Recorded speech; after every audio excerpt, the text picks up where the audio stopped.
अहिंसा परमो धर्म की जय। आचार्य गुरुवर श्री कुंद कुंद भगवान की जय। आचार्य गुरुवर श्री ज्ञान सागर मुनि महाराज की आचार्य गुरुवर श्री विद्यासागर जी महामुनि राज की समस्त आचार्य संघ की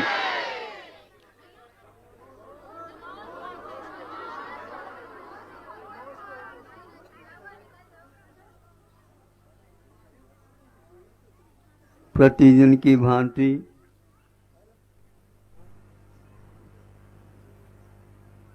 पुराना चला जाना, नयों का आ जाना, ये चल रहा है और यह अविरल रूप से चल रहा है। उत्साह के साथ चल रहा है, प्रसन्नता के साथ जो कार्य होता है वह भीतर के साथ संबंध रखने से बाहर भी उसका मूल्य और बढ़ जाता है। कहीं भी बाधा आ जाती है, चलते समय कई प्रकार की बाधा आती हैं, उसमें एक प्रकार से नदी नाले आदि आ जाते हैं। तो आप लोग 4 महीने तक तो वर्षा योग में बाहर नहीं निकलो, बाद में भी पानी का प्रवाह क्योंकि नया पानी आया रहता है तो उसके कारण आप लोगों को अड़चन आ जाती, गाड़ी घोड़ा वगैरह तो चल नहीं पाएंगे, लेकिन स्वयं भी नहीं आ पाए तो कैसे करेंगे। तो उसके उपरांत यही बताया जाता है, प्राचीन काल में भी हम गए थे, कौन सा छत्तीसगढ़ में रुआबंदा है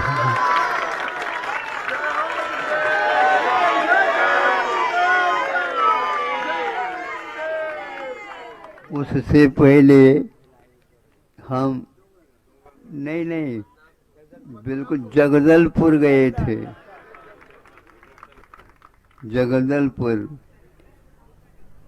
तो वहाँ से धमतरी भी पड़ जाती है। तो उस समय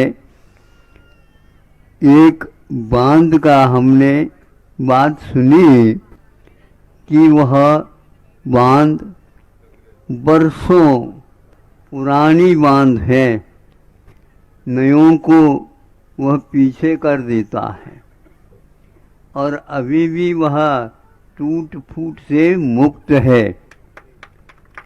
अब यहाँ आजकल जो बांध बनती है वो इनकी मरम्मत करने के लिए ज़्यादा चाहिए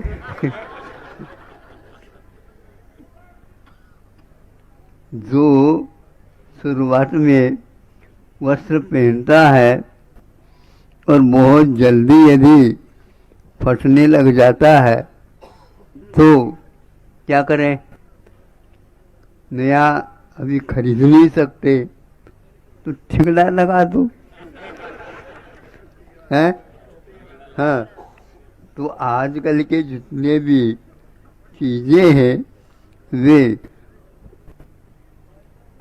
अतीत काल में जो होते थे उसके साथ इनका तालमेल नहीं होता है। उस बांध को अभी तक रिपेयरिंग करने का अवसर ही नहीं आया। और ये ध्यान रखना, सीमेंट है, पत्थर है आदि आदि के द्वारा वह बंधा हुआ नहीं है। फिर काय का महाराज, तो वह मिट्टी के बांध है। ये तो मिट्टी है, मिट्टी कैसे टिकेगी, मिट्टी ही धरती टिकती है, बाकी जितने भी उखड़ जाते हैं। वहाँ उसके साथ एक प्रकार से घास जो है, घास लगाया गया तो कभी भी मिट्टी को नहीं छोड़ता और जल को वह घास बाहर बहा देता है। ऐसा ही जीवन में होना चाहिए। बाधाएं कई प्रकार की आती हैं, किंतु कुछ ऐसी बाधाओं का रोकथाम करने के लिए भी इस प्रकार किए जाते थे। तो रुआ बांध और उसी बांध के साथ आप तुलना भी नहीं कर सकते।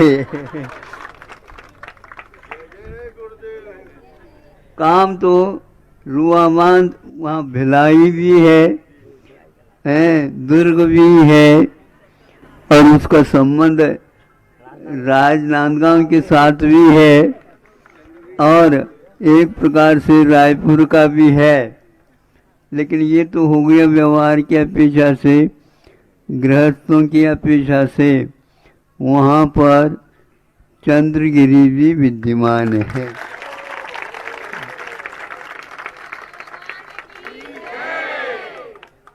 और उसका नया काम हो रहा है। पहाड़ को ही सरकार ने दिया है। सभी लोगों ने वहाँ पर पहले से क्षेत्र होंगे, उसके साथ साथ नए भी क्षेत्र जुड़ते गए। बौद्धों का भी यहाँ पर हुआ है और सिखों का भी हुआ है। हिंदुओं का तो पहले शुरुआत से ही बहुत दिन से है ही, पहाड़ है प्रसिद्ध।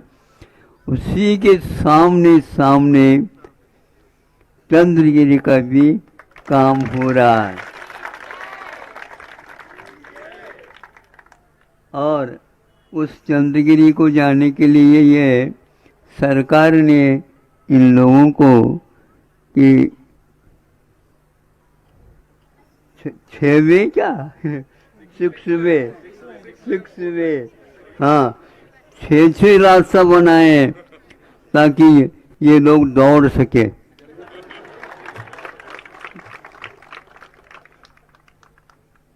रास्ता तो बहुत सुगम बनाया है, लेकिन सब लोग गाड़ी चलाते हैं और हमने भी देखा हमारी गाड़ी चलती है क्या नहीं।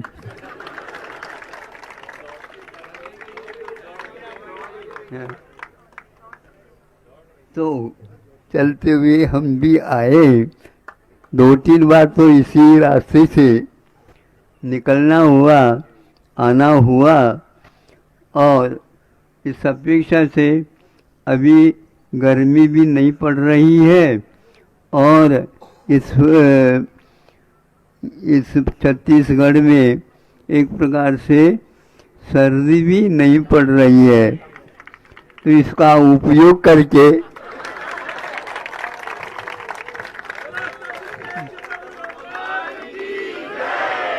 सर्दी से भी बच गए और गर्मी से भी बच गए। लेकिन आप लोग इस प्रकार बच नहीं सकते। हाँ, इसलिए ये काम बहुत दिन से हो रहा है। ज़्यादा विलम्ब करेंगे तो महाराज और आएंगे। ऐसा नहीं, ठिकाना नहीं। हमारी गाड़ी चल रही है, रुक जाए तो बात अलग है। लेकिन हाँ, बांध कभी भी चलती नहीं है, किंतु हाँ रुक जाएंगे।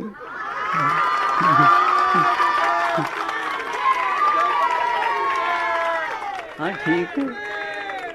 बहुत सारे लोग आए हैं, ना भी कहे जे तू हाँ कह रहे हो। बहुत अच्छा। इन बाधाओं को दूर करते हुए और जिसके लिए आवश्यकता है पानी की, उसकी पूर्ति बरसों से वह कर रहे हैं। भाव गर्मी वहाँ पर बहुत पड़ती है, किंतु वहाँ पर बांध बना है, उसके कारण पानी का इतना संग्रह हो गया है बहुत संग्रह है, लेकिन वह संग्रह एक प्रकार से वहाँ के तापमान को नीचे की ओर लाने के लिए किया गया है। चारों तरफ से परिक्रमा लगा करके देखने से लगता है वहाँ पर हरियाली भी लगाई गई और पानी का भी प्रबंध होने से वहाँ पर जो भट्टी चलती है लोहे के और धातुओं के, उसका भी तापमान नीचे आ जाए इसलिए किया गया है। इसी प्रकार आप लोगों को भी संग्रह तो करना चाहिए, लेकिन उस संग्रह से संग्रहणी बीमारी नहीं होना चाहिए। समझ रहे हो संग्रहणी भूमि? जो व्यक्ति संग्रहणी बीमारी से ग्रसित होता है वो भोजन तो बहुत करता है लेकिन काम कुछ कर नहीं सकता।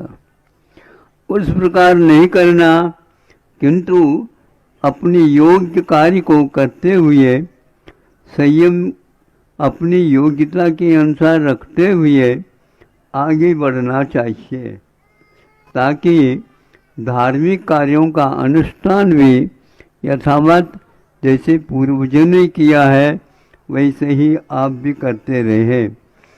पहले राजा होते थे, आज आप लोग राजा बना करके उनसे काम लेते हैं, क्योंकि अब सामने जयंती आ रही है। जयंती की नहीं, 26 जनवरी, हाँ, तो उसके पूर्व में ये सुभाष जी एक बहुत बात अच्छी पढ़ने के लिए मिली थी इनसे कि जब संघर्ष में थे ये और एक प्रकार से सेना का निर्माण इन्होंने भारत के लिए किया था। संघर्षशील रहता है इनका जीवन। ये इतने बुद्धिमान थे, ये आप लोग शायद अनुमान नहीं लगा पाते। 3-4 व्यक्ति ही केवल उस समय के कलेक्टर बनते थे। उनको IPS नहीं, IAS, तो वहाँ आज जो ये कलेक्टर बनते हैं उसी के इक्वल समान उस समय होता था, और उसमें बहुत व्यक्ति बैठ जाते, बिठवा देते हैं, लेकिन कोई निकलता नहीं था। उनमें से एक मोरारजी देसाई निकले थे, और ऋषियों में वहाँ ऋषि महर्षि, हाँ, विवेकानंद नहीं, दयानंद नहीं, सरस्वती नहीं, अरविंद, महर्षि अरविंद, हाँ हाँ, वो बंगाल के थे, बंगाल के, ये भी बंगाल के थे। तो वहाँ वह भी निकल गए, नेहरू नहीं निकल पाए। सुभाष जी तो यूं अधिकार रूप लेकर के ही निकल गए थे, किंतु ये तीनों ने उस पद को पाने के उपरांत भी पूछा इससे क्या क्या बन सकता, क्या क्या बन सकता। हाँ, ये भी बन सकते, ये भी बन सकते, ये भी बन सकते। क्या इसके माध्यम से वाइसराय, हाँ, बन सकते क्या? नहीं बन सकते। आप नहीं है, ये ले दो आप। इस्तीफा नहीं, हमने स्वीकार ही नहीं किया। लड़ करके प्राप्त करके फिर बाद में इस्तीफा दिया जाता महाराज। ये तो हमें आवश्यकता नहीं, इसकी कोई आवश्यकता नहीं। जो व्यक्ति इस पद तक प्राप्त नहीं कर सकता इसके माध्यम से, ऐसी कोई आवश्यकता नहीं है। और तीनों ने इसी प्रकार किया था। इसको बोलते हैं भारत के प्रति क्या समर्पण था। ऐसा कोई कर सकता आज? हैं? कोई नहीं कर सकता। किंतु वहाँ उन लोगों की ये चाल थी, सबको तो बनाएंगे हम, लेकिन इसमें निकलने के उपरांत भी आपको वह पद नहीं मिलेगा। तो पद नहीं मिलेगा। हमारे यहाँ आकर के आप हमें पद दे रहे हो, नहीं समझे, नहीं चाहिए। तभी से इन्होंने संकल्प किया था कि नहीं, भारत को स्वतंत्र करके ही रहना है। और संघर्ष करते हुए जब सेना की विधिवत तैयारी और बनाया उन्होंने, बनाने के उपरांत सरकार चलाने के लिए बहुत सारी कमियां पड़ती थी, उसकी पूर्ति के लिए वो चिंतित हुए थे। अपने साथी कह दो, जर्मन के जो हिटलर थे, उनसे बातचीत की कि इस प्रकार संघर्ष चल रहा है, कैसे आप कैसे करते हो, इसमें कोई बाधा नहीं है। कैसी बाधा नहीं है? हाँ बिल्कुल ठीक है, आप करना चाहते हो तो कर सकते हो, ये कोई ज़्यादा बड़ी बात नहीं है। क्या करना है? तो कुछ नहीं करना, राष्ट्रीय मुद्रा की स्थापना कर लो। राष्ट्रीय मुद्रा, ये आप लोग तो लोन लेते हो, नहीं समझे, लोन लेते हो। इस लोन का ही एक अर्थ ये हो गया, हर काम में आज लोन लेना पड़ रहा है। लोन की मात्रा ज्यादा हो जाती है भोजन में, बताओ है? लोन डालते जाओ, ये डालते जाओ लोन। आप लोग अलोना खाने की आदत ही नहीं रखते। संयमी रहो। वह सुभाष जी ऐसे संयमियों में एक थे। हम लोन नहीं लेंगे, किंतु ये बहुत अच्छा मंत्र मिला हमें, हमने राष्ट्रीय मुद्रा बनाएंगे और उसके माध्यम से जलाएंगे। इतिहास पढ़ने से ये ज्ञात होता है, पढ़ा और सुना भी था, दोनों बातें आपके सामने रखता हूँ। उस समय, आज तो 2000 का नोट छपते हैं तो कहीं कहाँ रखे। सुभाष चंद्र जी ने, सोचो विचार करो, कितने वह क्रांतिशील और स्वाभिमानी व्यक्ति थे। ऐसे व्यक्तित्व बहुत दुर्लभ होते हैं। तो उन्होंने 1 लाख रुपए का एक नोट बनाया था। किसी को मालूम है? कई लोगों को सुभाष को ही मालूम नहीं। हाँ, सुभाष का अर्थ होता है सुस्तु रूपेण भाति प्रज्वलति। वह इस प्रकार चमकीला तारा था और उसके माध्यम से इसने कर लिया। लेकिन उस संघर्ष में कहाँ तक ये सफल हुए, आपको इतिहास पढ़ने से ज्ञात होगा। संघर्ष करने वाले व्यक्ति ऐसे भी होते हैं, राष्ट्र को स्थापित करके और उसके ऊपर कोई भी आपत्ति आती है उसको दूर करने के लिए महत्वाकांक्षा रूप कार्य करने में वे हिचकिचाते नहीं थे। ऐसे व्यक्तियों के नींव पढ़ने से ही भारत को आज स्वतंत्रता का अनुभव करना पड़ रहा है, अनुभव हो रहा है। इसको इतनी मात्र से करने से कुछ नहीं होगा। अभी भी आप लोग ऋण लेकर के, लोन लेकर के आज पढ़ाना होता है। लोन लेते हैं, दुकान खोली जाती है, लोन लेते हैं। आज खेती बाड़ी में भी गड़बड़ी होती है, उसमें भी लोन लेते हैं। बच्चों को पढ़ाना तो है ही है, लेकिन अनेक ऐसे कार्य भी हैं जिनमें आप लोन लेना पड़ता है। लोन लेकर के आप घर मकान बना लेते हैं, लोन लेकर के ही खाद व इत्यादि को भी लगा लेते हैं। लोन के बिना आपका काम चलता ही नहीं। शादी भी करते हैं बच्चों की तो भी लोन लेकर के करते हैं। फिर लोन लेने के बाद शादी तो हो गई, अब वो पैसा गया। अब बच्चों को कह दो तुम तो पढ़े लिखे हो, पढ़े लिखे तो आपने कब बनाया, लेकिन अनुभव नहीं दिया आपने, इसलिए हम किसी काम के योग्य है ही नहीं। भोजन करने के लिए, हाँ भोजन करने के 2 बार 3 बार करवाओ, हम कर लें। आज स्थिति ऐसी है, इसलिए माता पिताओं के लिए आज बहुत संघर्ष करना पड़ रहा है। इसी संघर्ष को दूर करने के लिए इन्होंने एक अपनी ही माँ को एक लिखा हुआ पत्र है, वो पठनी है, एक आध पत्रिका पत्र आपको मिलेगा, उसको पढ़िए तो आज निश्चित रूप से पढ़े लिखे जितने भी बच्चे हैं भीतर भीतर उनको अनुभव होने लग जाएगा हमारा कर्तव्य क्या है देश के प्रति।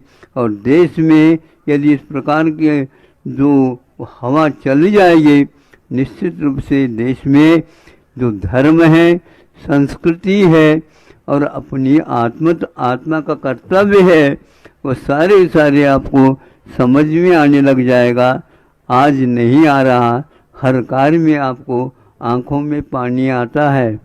अब तो पानी सब जगह समाप्त हो रहा है, जल ही जीवन है, किंतु आप लोग अपने आप के अस्तित्व को सिद्ध करने के लिए आंखों में पानी भी नहीं ला सकते हैं, क्योंकि अपने अस्तित्व को दिखाने के लिए बहुत कुछ आपका जीवन जुड़ा हुआ होना चाहिए, धार्मिक और कर्तव्य निष्ठ जीवन के साथ।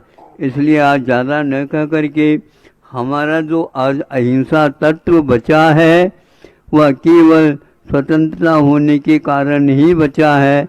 स्वतंत्रता आपको अनुभव में आ रही है क्या नहीं आ रही है, मैं ये नहीं कहता, किंतु ध्यान रखो यहाँ पर बैठ करके अरनसिद्ध करना बहुत आसान है, किंतु देश की रक्षा करना, सेना वहाँ पर गर्मी में और सर्दी में जहाँ बर्फ गिरती है -40 जिसको बोलते 40 अंश प्रमाण, वहाँ सर्दी रह गई है कितनी, वहाँ पर कुछ भी खाने पीने यहाँ आप लोगों के नहीं चलते। पापड़ भेज दो टिन की भांति वह बजने लग जाएंगे, कोई खा नहीं सकता, वहाँ पर भी रहते हैं। और ऐसी सेना की स्थापना उन्होंने सर्वप्रथम की थी, उसके कारण आज लोग आप यहाँ पर धर्म ध्यान कर रहे हैं। अहिंसा का यदि पालन हो रहा है उनके वजह से हो रहा है, इसलिए उनके बारे में भी आप सोचो। घर में एक बच्चा यदि कमाऊ नहीं निकलता तो भगवान हम कैसे पेट भर दें इसके, हमारा तो काम हो जाएगा, इसका कैसा होगा। तो आज 1.5 अरब 150 करोड़ तक भारत की आबादी जनसंख्या हो गई है। इसको सब कुछ व्यवस्थित रूप देने के लिए रात दिन यहाँ पर लोग लगे हैं जो राष्ट्र के प्रति समर्पित है, किंतु जो व्यक्ति केवल लोन की ओर चला रहा है वह ठीक नहीं कर रहा है। आज इतना एक तो भूल गया, कोई भी चुनाव के लिए खड़ा हो जाता है तो भी लोन के माध्यम से ही खड़ा होता, तो आपको क्या लोन मिलेगा और स्वयं के लिए क्या लोन मिलेगा, आप ही सोच सकते हैं। हर काम भारत में लोन के माध्यम से हो रहा है, इसलिए यह चिंतनीय ही नहीं बहुत ही खेदजनक है। इसको पूर्णतः दूर करके कर्तव्यनिष्ठ जीवन बनाने के लिए, आत्मीयता को जागृत करने के लिए परस्पर उपग्रहो जीवानाम, यह सूत्र जैनाचार्यों ने दिया है। अहिंसा के बिना यह आप यदि अहिंसा का पालन कर रहे हैं तो परस्पर मैत्री भाव रखे बिना ये बन नहीं सकता। इसलिए सामान्य रूप से सभी के साथ मैत्री भाव रखते हुए आगे आपको कर्तव्यनिष्ठ और बनना है। अहिंसा परमो धर्म। ओम नमः सिद्धेभ्यः, ओम नमः सिद्धेभ्यः। आचार्य गुरुवर श्री कुंड कुंड भगवान की जय। आचार्य गुरुवर श्री ज्ञान सागर मुनि महाराज की जय। आचार्य गुरुवर विद्यासागर जी महामुनि राज की